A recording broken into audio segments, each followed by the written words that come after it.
Olá pessoal, tudo bem? Então aí, vamos lá para mais uma aula de biologia. E nós vamos fazer uma revisão bem interessante aqui. Eu sempre costumo falar que toda a base da biologia inicia-se aqui, ó, na biologia celular, tá? Ou também chamada citologia, tá? Então nós vamos fazer uma revisão aí para relembrarmos aí sobre esse conteúdo aí. Então tá aí, ó. A citologia ou biologia celular é o ramo da biologia que vai estudar as células, tá? Que são as unidades básicas da vida aí, né? Nós temos então na citologia a derivação desse nome aonde? Do grego. A origem vem do grego, né?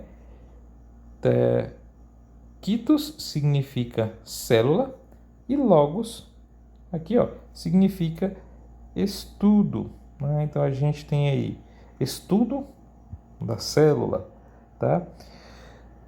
Nós vamos ver então, pessoal, que esse estudo da célula ele deu início lá em 1663, né? Através da invenção do microscópio. A gente, lembrando que a gente hoje já tem o microscópio óptico e o eletrônico, né? Que contribui muito para o avanço na nossa sociedade, aí, estudo de doenças e tudo mais. E quem foi o inventor desse microscópio foi o Robert Hooke, tá? O que ele fez? Ao inventar esse aparelho, ele observou um pedaço de cortiça aqui, ó. E nessa cortiça, que é um pedaço de uma casca de uma árvore, popularmente assim chamado, ele notou que existia pequenos compartimentos, a qual denominou o nome então de célula, né? Essa célula se trata então do lugar onde os monges viviam, por ser um quartinho muito pequeno, tá? A qual então a gente conhece hoje como células, tá? Para você ter uma ideia, olha só aqui a casca ou a cortiça, né? Que ele observou. Então, foi essas estruturas aí que ele viu. Então, a partir desse momento aí, iniciou-se então a descoberta de estruturas minúsculas, né? E com o decorrer do tempo e a modernização do microscópico, proporcionou então estudos mais avançados nessa área aí, tá? Então, nós temos aqui, quando nós falamos de célula, estudo da célula, sem o microscópio isso seria impossível, né? Sobre Robert Hooke ali. A partir desse momento, dessa descoberta, foi se avançando os estudos na área, então, celular, e nós chegamos aqui a essa teoria celular, ó, né, que vai ter esses seguintes postulados aí, ó, tá? O primeiro deles é que todos os seres vivos são constituídos de células, ó. Todos os seres vivos são constituídos de células, né? Aí você vai pegar o exemplo lá dos vírus. Mas espera lá, o vírus não é constituído de célula, ele tem uma cápsula de proteína, né, de lipídios, tá? Então, se não se enquadra nessa teoria aqui, ele não é considerado um ser vivo. Só que os vírus conseguem se reproduzir, né? Então, ele é um animal meio termo. Nesse caso aí, ó, a gente vai ver então que o segundo postulado da teoria celular fala assim, ó, as atividades essenciais que caracterizam a vida ocorrem no interior da célula, ou seja, as reações que ocorrem no organismo, exemplo, uma reação química, ela tem que ocorrer internamente dentro da célula, tá?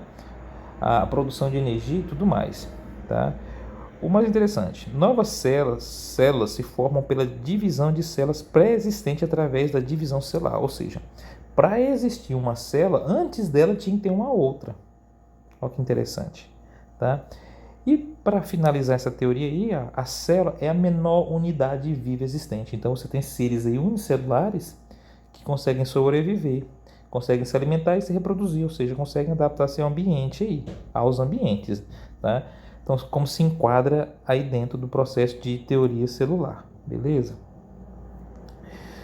Dentro desse processo das células aí, a gente vai ter que relembrar lá o que é procarionte, o que é eucarionte, beleza? Então, quando eu falo tipos de célula, você vai lembrar, existem dois tipos, procariontes e eucariontes.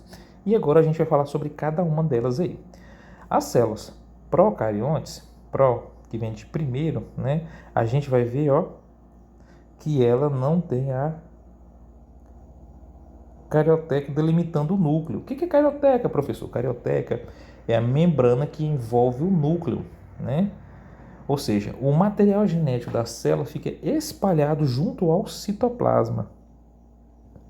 Em poucas palavras, a gente pode falar que o núcleo da célula procarionte não é individualizado, ó. Ou seja, ele não se encontra em um local, já que eles se encontram espalhados pelo interior do citoplasma ali, tá? São células primitivas, né? Supostamente no processo evolutivo do ancestral em comum que a gente tem, né?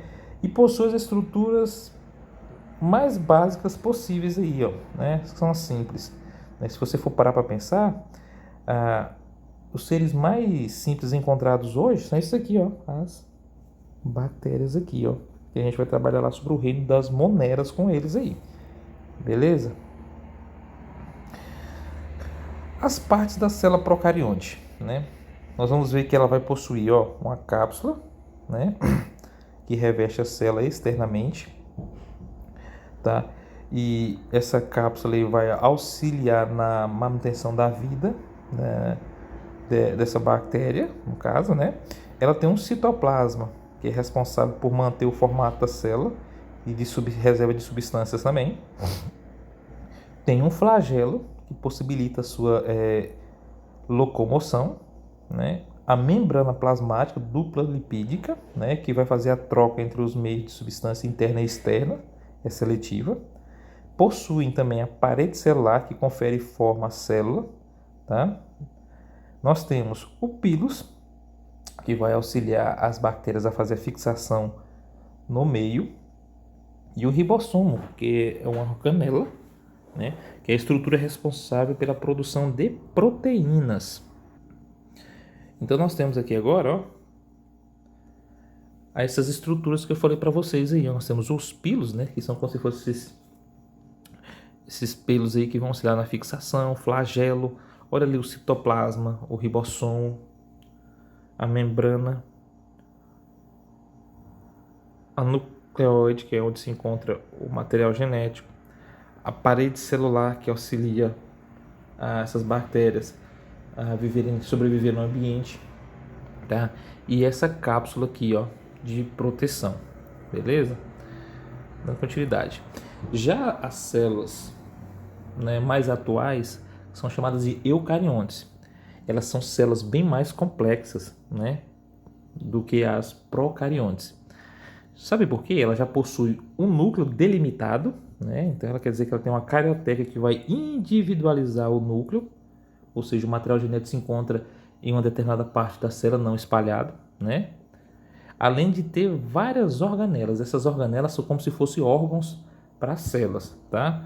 O exemplo mais comum que a gente tem aí, que é presente em animais e vegetais aí, beleza? Então nós temos aqui algumas estruturas para fazer a representação, então. Em relação a essas organelas, o professor Tiago vai trabalhar com vocês as funções, então que está apenas como um demonstrativo das estruturas presentes em uma célula eucarionte, beleza? Então a gente não vai misturar os conteúdos aqui não, tá? Então só aqui para demonstrar para vocês aí, tá? Então nós temos aqui dentro da célula procarionte e eucarionte essa tabelinha aqui, ó, em relação às estruturas que estão presentes na procarionte e as que estão presentes nas eucariontes. Você tem aí parede celular presente na eucarionte e não na eucarionte, os centríolos presente apenas nos eucariontes, os cromossomos, né, são o único DNA helicoidal e aqui já são numerosos na eucarionte, né? Cílios e flagelos são presentes e são bem simples, já na eucarionte são complexos. O retículo endoplasmático, né, presente nas eucariontes, com algumas exceções, tá? Que o professor deve trabalhar isso com vocês, o professor Tiago. O complexo de Golgi, presente nas eucariontes. Lisossomos, eucariontes. Mitocôndria, motorzinho da célula, né? Presente nas eucariontes. O núcleo, tá? Presente na eucarionte. Quando a gente fala núcleo, pessoal, tem que ter todas aquelas estruturas: carioteca, cariolinfla, nucleolo, tá? Nucleoplasma. Então essas quatro estruturas definem um núcleo aí, né? Ele é bem delimitado. Como as procariontes possuem um núcleo, ou seja, me desculpe, o material genético espalhado, elas não possuem um núcleo delimitado. Nós temos os peroxissomos presentes na eucarionte, a membrana plasmática presente tanto na procarionte quanto na eucarionte, e os ribossomos, que são estruturas responsáveis pela produção das proteínas, presente em ambas aí também, beleza? Já as partes da célula eucarionte, que são as estruturas básicas de uma célula, que é a membrana plasmática, citoplasma, núcleos e as organelas, a gente vai trabalhar agora as funções de cada um. Lembrando que as organelas é do professor Tiago, lá do conteúdo, beleza? Do outro professor de biologia. Então, quando nós falamos em membrana plasmática, ou também chamada de membrana celular, a gente vai ver que ela é uma estrutura fina e porosa. Esse esporo é onde há troca de material genético. A principal função dessa membrana, então, é de proteger as estruturas celulares, tá? Por que isso, né? Ela tem um sistema de permeabilidade seletiva, não é tudo que pode entrar e não é tudo que pode sair, né? E ela serve também de envoltório para todas as células aí, tá? Essa membrana ela vai atuar como um filtro na célula. Ela vai selecionar a passagem de substâncias, tá? Que vai entrar ou não na célula aí, tá? E a essa condição a gente chama isso de permeabilidade seletiva, ou seja, não é tudo que pode entrar e não é tudo que pode sair, vai por demanda da célula aí, tá? Aqui nós temos então essa membrana plasmática e aqui nós temos algumas estruturas aí, ó. Nós temos aí a proteína globular aqui, ó, que vai auxiliar nesse transporte aí, tá? Nós temos aí a glicoproteína, né, que vai auxiliar no reconhecimento celular. Temos carboidratos, tá? Nós temos aqui a camada principal da membrana plasmática é bicamada fosfolipídica, então ela é uma dupla camada, tá? Nós temos aqui também, ó, o colesterol, antes que eu me esqueça, né? Nós temos a proteína integral, que vai auxiliar também no transporte de substâncias, reconhecimento delas, tá? E nós temos as proteínas periféricas aí, lembrando que depois da água, as proteínas são as substâncias mais importantes na estrutura celular, tá? E nós temos aqui também as proteínas que vão auxiliar a passagem de substância pela membrana plasmática aí, tá? Lembrando que essa passagem de substâncias pela membrana plasmática ela é dividida em ativa e passiva. Quando a passagem é natural, exemplo, o gás oxigênio, que não há gasto de energia, a gente chama isso de transporte passivo. Quando há gasto de energia, exemplo, entre o sódio e o potássio, a gente chama isso de ativo. Beleza? O próximo agora, tá, é o núcleo. E a gente vê que é o núcleo que comanda todas as funções da célula, não é assim que funciona? Tá? Então, vai ser a região que comanda todas as atividades celulares. Tá? E também é onde é localizado o material genético do organismo, no caso o DNA.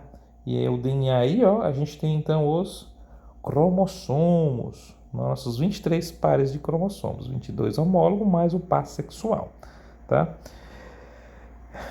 É no núcleo, pessoal, que a gente vai perceber que ocorre o processo lá de divisão celular. Lembra quando a célula trabalha na intérfase? Ela trabalha ativamente, tá? E esse processo de divisão celular, como a gente já viu, né, é um processo muito importante, principalmente para o processo de crescimento e reprodução de células aí, beleza? Então eu tenho aqui o núcleo, tá? O núcleo, aqui no geral, como vocês podem ver certinho aqui, tá? Ele é formado então pelo nucleolo. O que é o nucleolo? É o núcleo do núcleo, entendeu? O núcleo comanda a célula, mas quem comanda o núcleo tem um outro núcleo que é chamado de nucleolo. Interessante, né? Nós temos a membrana nuclear, que também é chamada de carioteca, aqui ela, tá? Olha só, a carioteca, a membrana nuclear, também ela é cheia de poros, né? Ou seja, ela também tem um processo permeável, né? Nós temos aí, então, o retículo endoplasmático rugoso, tá? Que vai auxiliar na produção de proteínas, tá? E nesse retículo endoplasmático rugoso aí, nesse retículo endoplasmático rugoso estão ligados também aí, ó, os ribossomos, que são estruturas responsáveis também para a produção de proteínas, ou seja, a síntese de proteína aí também, que é ligada diretamente ao núcleo aí, tá? E nós temos também o citoplasma, que é a porção mais volumosa da célula, né? Onde são encontradas as organelas celulares aí, tá? O citoplasma das células eucariontes, né, e procariontes, ele tem uma matriz viscosa e semitransparente, né? O aloplasma ou o citosol. E nesse citoplasma há grande quantidade de substâncias, na qual é utilizado como uma forma de reserva. As organelas presentes, então, dentro do citoplasma são como se fossem pequenos órgãos aí, porque cada uma desempenha uma função diferente, tá? Então nós temos aqui, para finalizar, eu até coloquei aqui, ó, a célula animal e vegetal, dentro desse processo da citologia, tá? Notem que nós temos aí uma grande quantidade de organelas presentes tanto na célula animal quanto na célula vegetal. Porém, nós temos algumas diferenças em relação à célula vegetal e à célula animal. Olha só, a célula vegetal, ela possui um vacuolo bem maior, né? A parede celular, né, que vai dar a formação, a estrutura para essa célula vegetal, né? Vai auxiliar contra a entrada de invasores. E nós temos também o cloroplasto, que é responsável então pelo processo lá da fotossíntese, que isso aí já vai ser uma outra aula aí. Já na célula animal, a gente tem a presença dos centríolos, né? E os vacuolos se encontram em pequenas concentrações. Lá da célula vegetal, esse vacuolo, ele é bem grande mesmo, porque ele consegue fazer uma reserva bem grande de água, tá? Para ser utilizado durante a vida da célula vegetal aí, tá? Então essas são as grandes e as principais diferenças existentes aí entre a célula animal e a vegetal. Pessoal, muito obrigado a todos, tá? E na nossa aula a gente tira as dúvidas e torna a fazer uma explicação. Valeu, muito obrigado mesmo. Tchau.